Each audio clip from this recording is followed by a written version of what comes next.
Welcome to episode 49 of the Mindful Marketer live stream. You're joining me today. It's November 19th, and this episode is brought to you in part by Marvia. We'll be hearing more about them later in the show. But first, some news. I'm really excited to tell you that we have expanded our partnership with LinkedIn Learning. So now able to reach 2.4 million readers and viewers. And I'm just so happy to announce that we're doing a special program coming up December 9th. And that'll be at 11 a.m. Eastern time. If you work with chief marketing officers, if you want to be a chief marketing officer, or you just don't understand how CMOs work and what makes CMOs really successful in this almost post-pandemic era, be sure to join us and sign up for this special masterclass live stream on December 9th. And my producer, Richard, will be sure to put the banner and the registration link in our live stream link later. So, let's talk a little bit today about our careers and our customers.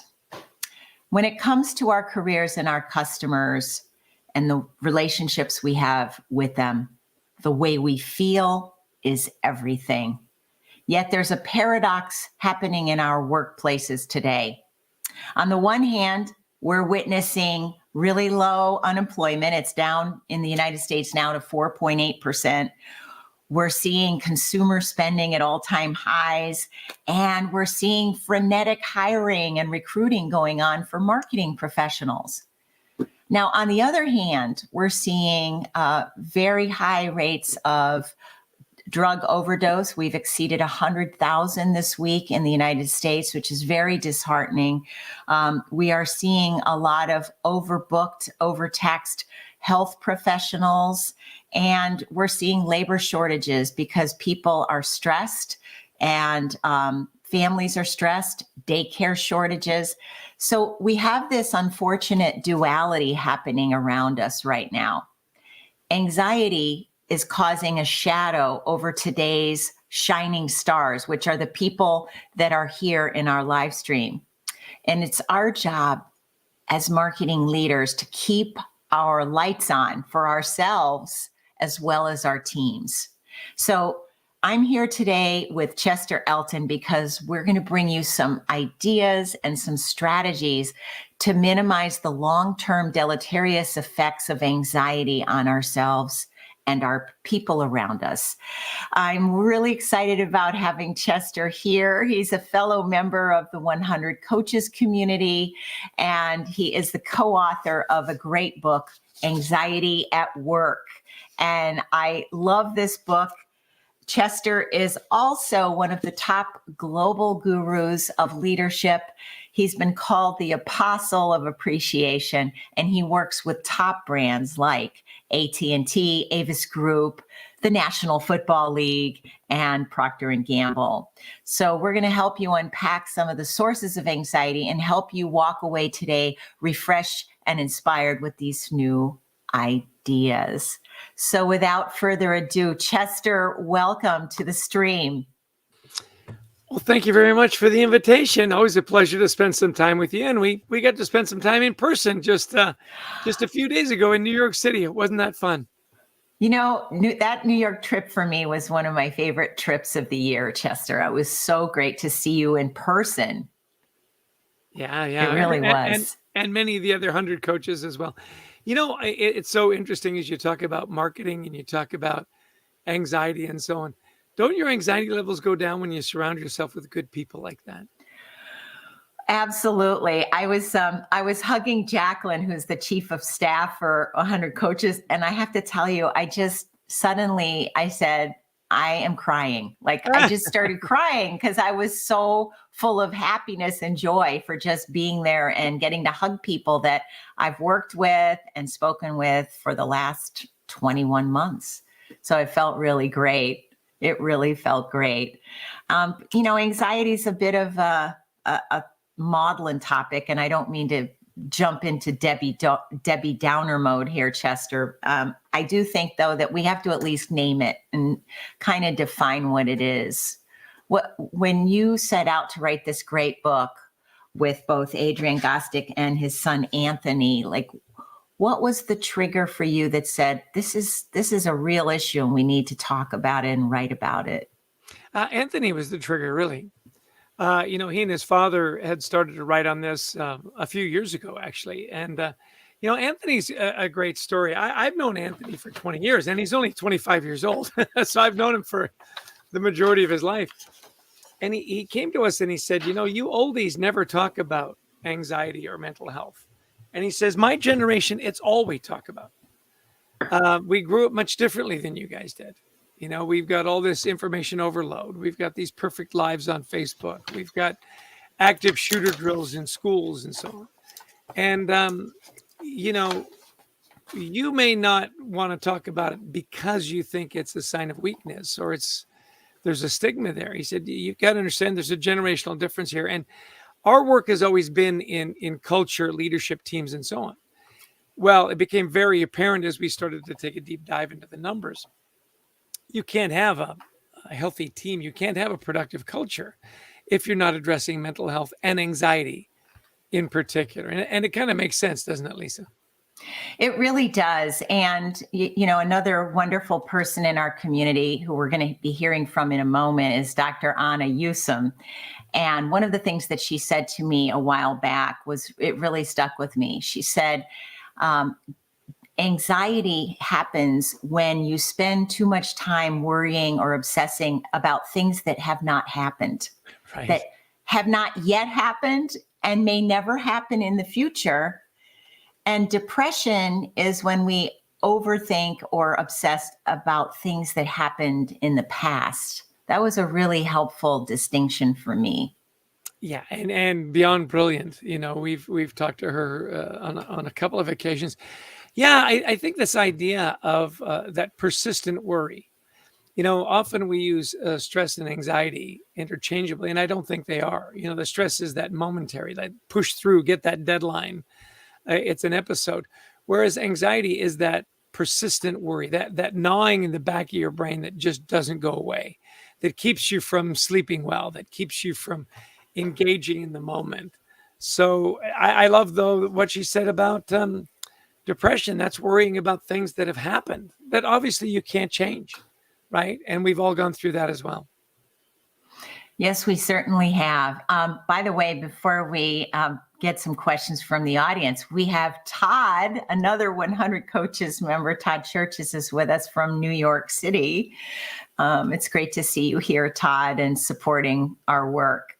And I'd love to hear your thoughts too, Chester, on the whole idea of things that companies do too much of, or maybe how they get the management of anxiety wrong. Because you went through a lot of that in your book and describes just examples of things that aren't really working so well. Yeah, well, the employee assistance programs, while everybody seems to have one, are incredibly underutilized or underused. I think the average is like 3%. And one of the things that the companies are getting wrong is they think, well, we've got these programs. Go ahead, click and chase.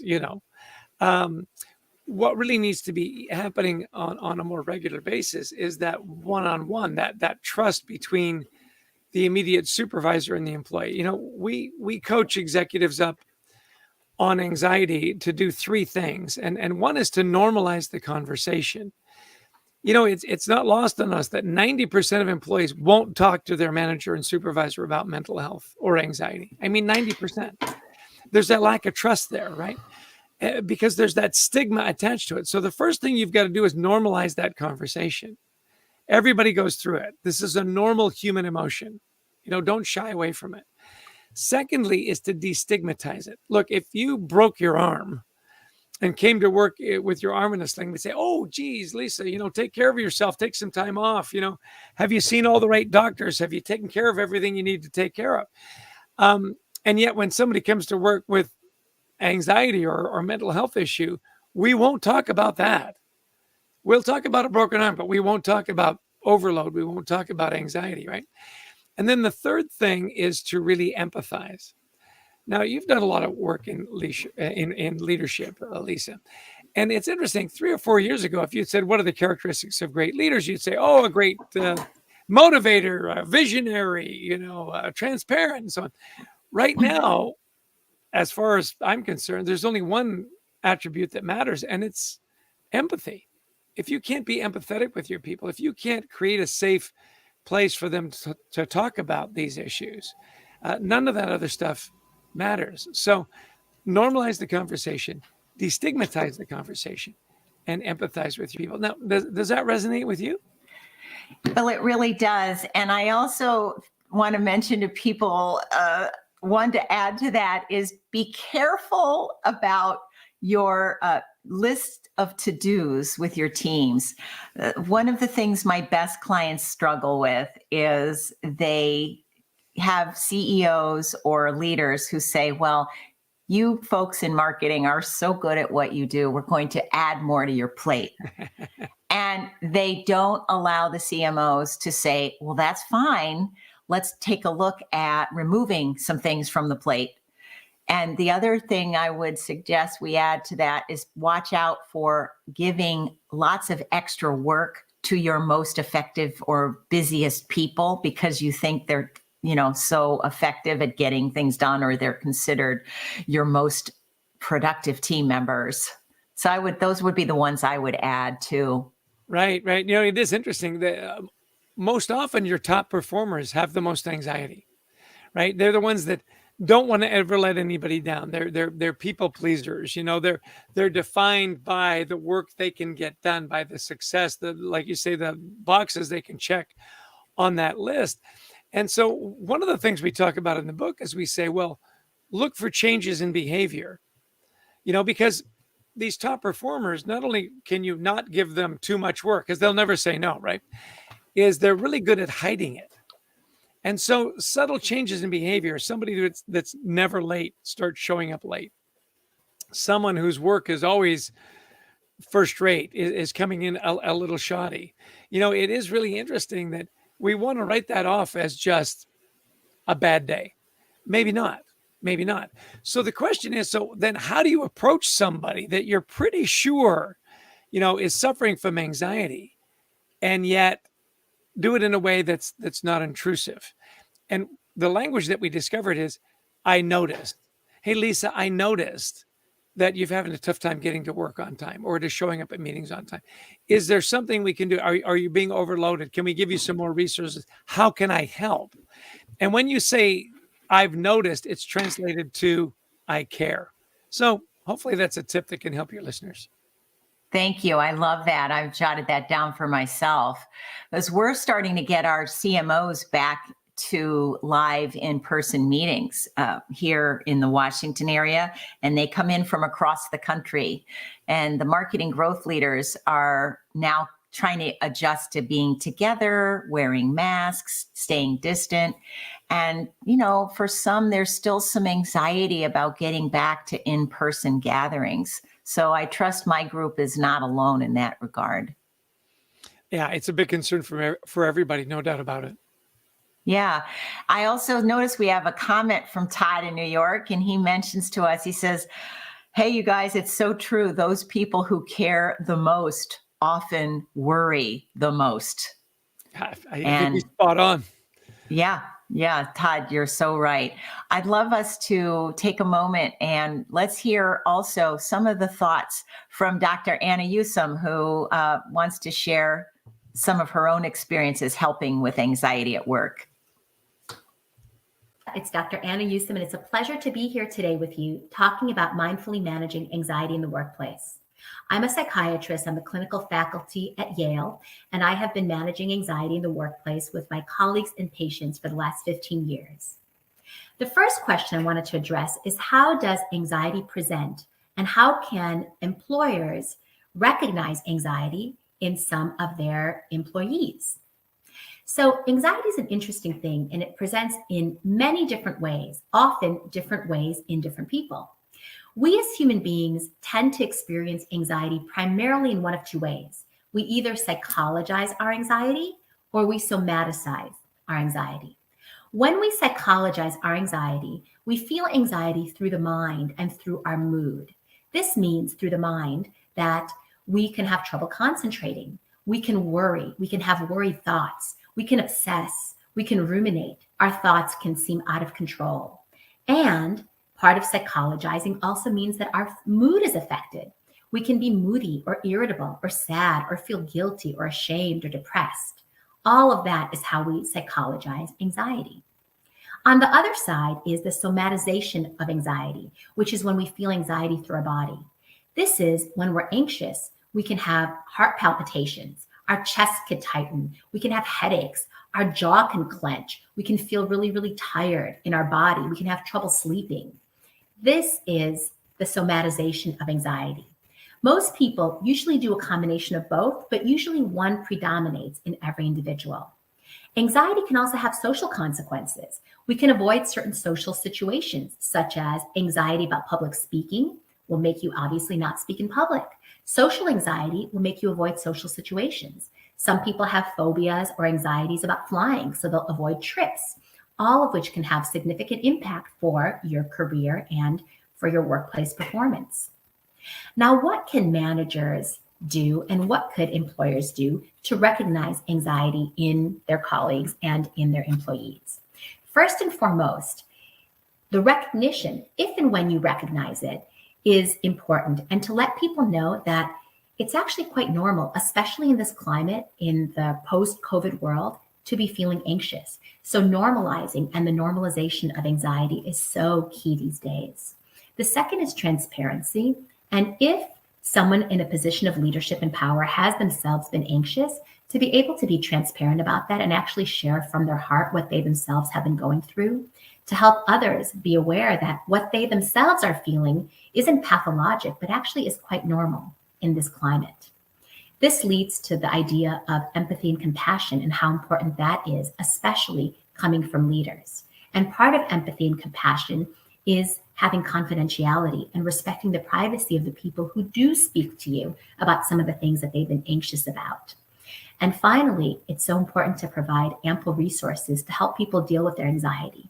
Obviously, lending them an ear and empathy and compassion as a manager and as a leader is hugely important, as is providing resources to either other individuals or HR resources of individuals they can speak with, or if the anxiety is more substantial, perhaps referring them to a therapist so that the anxiety does not get to a point where it becomes a diagnosable condition that affects even further their workplace performance. I hope this has been helpful, and thank you again for having me. So, Chester, what thoughts do you have as you heard some words of wisdom from Dr. Anna? Well, first off, I'm a huge fan. She really is brilliant. Adrian and I have had her on our podcast, Anxiety at Work, as well. And, you know, she basically went through the three things that we've discovered as well, which I love. What I really like about what she added was ample resources to make sure that, you know, once you've had those conversations, once you've had the empathetic and compassionate conversation, not only are they assured that it's confidential, I'm convinced that one of the reasons that people won't have those conversations with their managers and supervisors is they're afraid that they'll talk, that it'll spread around the workplace and they'll become diminished because of their vulnerability. So her then adding to that ample resources. Where can we go to get help? Can we get you a therapist? Can we get you some counseling? What more can we do? I think it's a brilliant addition. So, yeah, I mean, when you listen to Anna, I mean, you're going to learn something, right? Most definitely. Because, and I like that we remain, as you know, since this is the Mindful Marketer live stream, be mindful of the somatic impact of anxiety in our bodies. For me, my anxiety gets stored in my shoulders and neck and in my belly, you know, and so just waking up and doing a check-in to say, okay, what's the state of my mind and my body is not some spiritual awakening step, right? This is scientifically proven. Another great book that I invite people to read and to better understand how we work and manage our anxiety it was written by Dr. Vanderbork out of Netherlands, called The Body Keeps the Score. It's a terrific breakdown of what research has taught us about where and how we store it. So, food for thought. Yeah, it's very interesting. You talk about personal rituals. You've got that body check that you go through. Another wonderful insight that we've had in talking to healthcare professionals and counselors and so on is that need for personal rituals. And so often there are three that pop up, right? That seem to be some of the most common and most helpful. One is to make sure you're getting enough sleep. Right. If you're not sleeping well, it's really hard to handle, any kind of stress or anxiety or deadlines or be at your best. Right. The second is exercise. And I love when people point out, say, look, it doesn't have to be, 45 minutes on your Peloton, until you wring out your t-shirt because you're soaking wet. It can be simply get your body moving, get up and go for a 5-minute walk, a 10-minute walk. Just change your space and wake your body up a little bit. And the third one that I find is most common is to meditate. Whether you're spiritual and you say your prayers, or you have your mantras, or, you've got your apps on your phone, that time to just disconnect and be quiet and meditative. Those are three that we see pop up time and time again. Another one that I personally enjoy is a gratitude journal. As you get caught up in all the things that might happen, as you so well said at the beginning of the interview, just take a minute to sit back and say, gosh, I'm surrounded by people that love me. I'm surrounded by people that care about me. I don't have to worry about my personal safety in my neighborhood, whatever they might be. And the list can become very long. I personally I've kept a gratitude journal for years now. And it's a great reminder that in the midst of all the things that we tell ourselves are going wrong, there's also a pretty good list of things that are going right. So those personal rituals, I think, are also very important. Do you have personal rituals, Lisa, that you go to? Yes, I do. And I'm pretty honored and also surprised I have office hours once a month for all my clients and my CMOs and CEOs. And I have a day where I literally am there for check-ins with them on Zoom. And the last couple of months, the biggest question I've been getting is, Lisa, what are your practices for staying calm and grounded? And so I was very, very honored. So yeah, mine are very consistent sleep rituals, lots of water and electrolytes, because I do exercise almost daily. Lots of laughing with my pet, Muji, because he is hilarious. And also, I just, as you know, from us knowing each other a while, I do love to exercise. So really, I like to get my heart rate going, because it helps me get out of my head and out of a state of worry. So high octane swimming or Orange Theory, your favorite color, work really well for me. We have a question from Ken. Hey, Ken in Canada. He's asking, how do you snap out of a state of anxiety? What are your thoughts and approaches on that, Chester? Well, a lot of what we've already talked about. I think when you're in that state of anxiety, for me, I'm always amazed at what a brisk walk will do, just to get up and get outside, get the sunshine on your skin. Like you say, change your environment. I know this is hard for people, and yet for me, it's very effective. Who are your trusted confidants? Who are people that you can reach out to?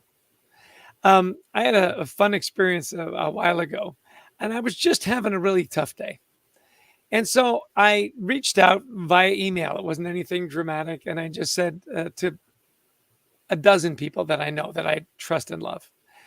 And I said, hey, I'm having a tough day. Email me something good about myself.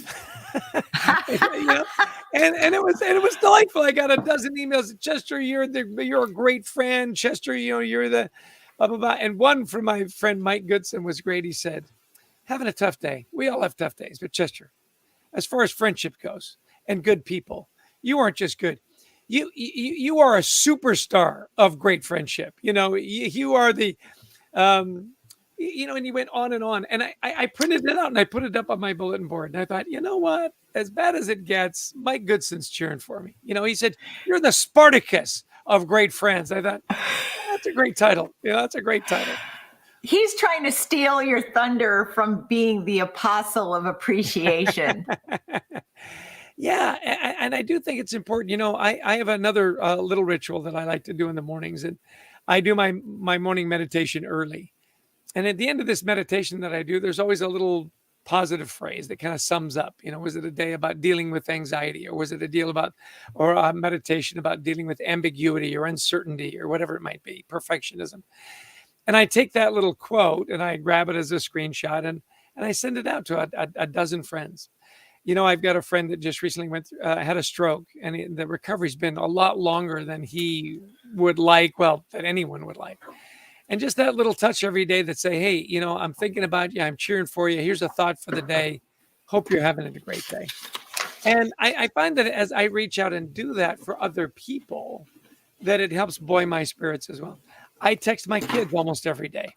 Hey, your dad's thinking about you, cheering about you. Hope you're having a great day. One of my sons started a new job. Another son has been in his new job a little longer, and just checking in. How's it going? How's the new job? Just know your dad's thinking about you. You're in my prayers. You're in my thoughts, and I'm cheering for you.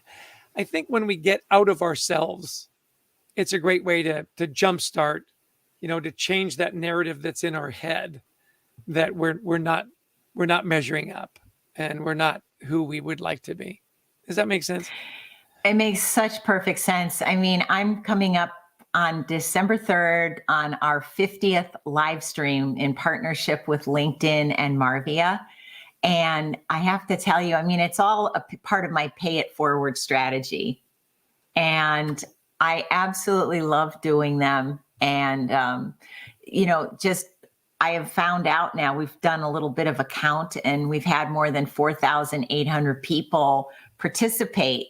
And a lot of these people are not able to hire me as their advisor or their coach, but they can, hop on a LinkedIn office hours, such as the one coming up on December 9th, and they're able to get some kind of value for either zero or a very, very few dollars. And so I think for me, that has helped me tame a lot of my own anxiety about all of the volatility surrounding us.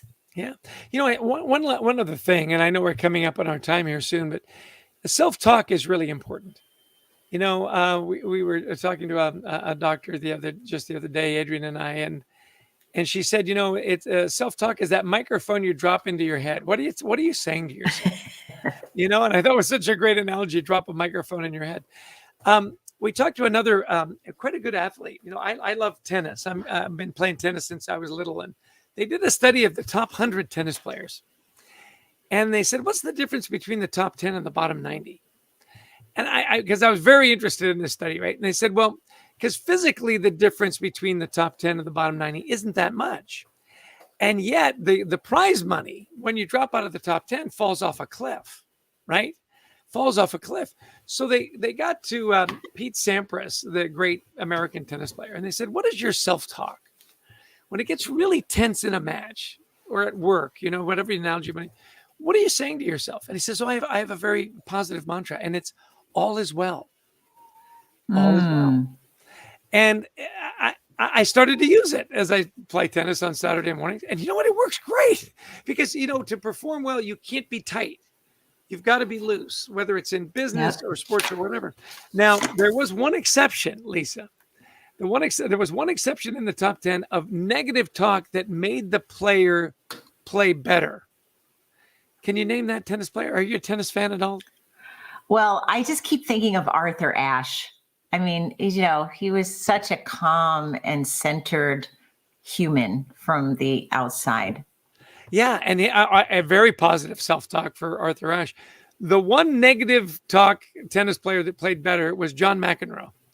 And if you know anything about Jen, are you kidding me? You can't be serious. Right? You can't be serious. I remember him, but do you think, how did that not work against him? That's what I want to know. Do you know, the only thing I can think of, Lisa, is there's an exception to every rule. And he was the exception. He was the one exception. I mean, he grew up in Queens. You know what I'm saying? He's a Queens kid. So I know what you're talking about. Yeah. I got your tennis right here, pal.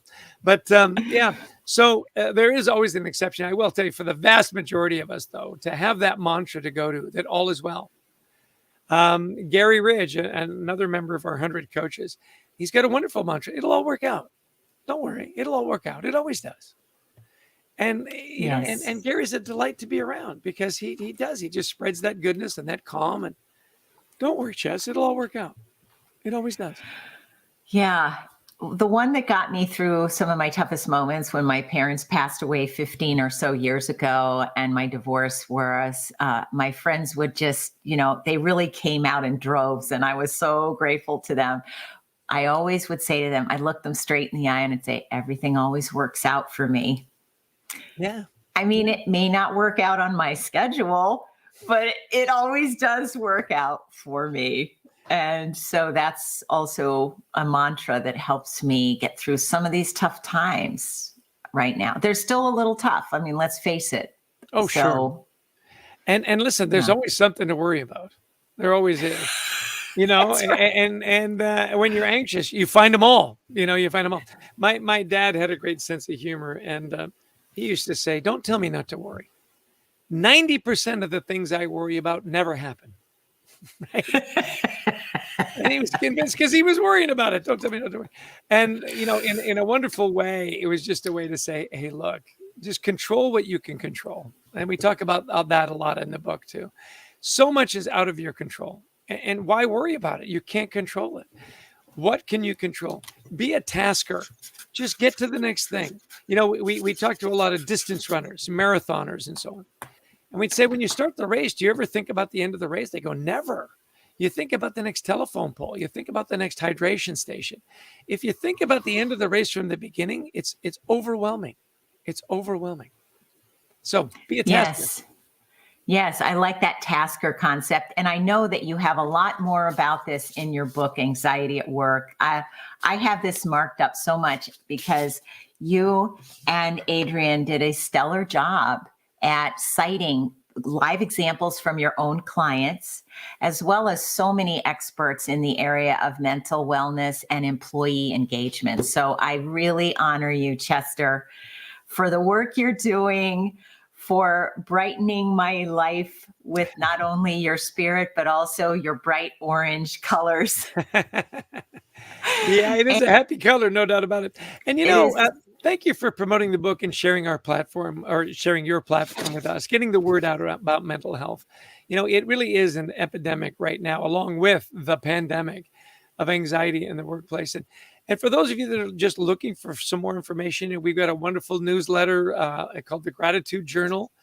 We publish it twice a month. Please follow us on LinkedIn and follow us as well, at our website, thecultureworks.com. We'd love to see you there.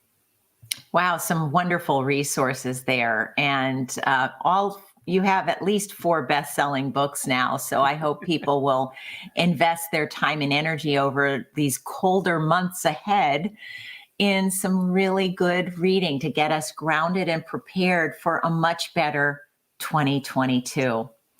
My life is richer and less anxious with you in it, Chester. Thank you very much. It's a pleasure to be with you, Lisa. Please come back and see us, and I wish you and your family a wonderful holiday. Yes, happy Thanksgiving. I love this holiday. You just eat. You don't have to worry about presents and stuff. Eat, watch football, and take a long nap. Absolutely. I love naps. Chester, we'll see you again soon. Take care. Be well. Happy Thanksgiving. Well, my friends, this is our mindful moment. And wow, wasn't that great? Yes, Todd, thank you for sharing all of your comments too in the chat. I have 3 takeaways that I want to pass on to you today. And remember, if you want more resources and you want great insights and invites from me, go to themindfulmarketer.com or visit my website to lisanorell.com, because we want to make sure you're aware of all the great speakers coming up between now and well into next year, including some of my new insights with our CMO clients. So here are 3 takeaways from today. The first I learned is that I was very sobered by only 3% of employees using the employee assistance programs.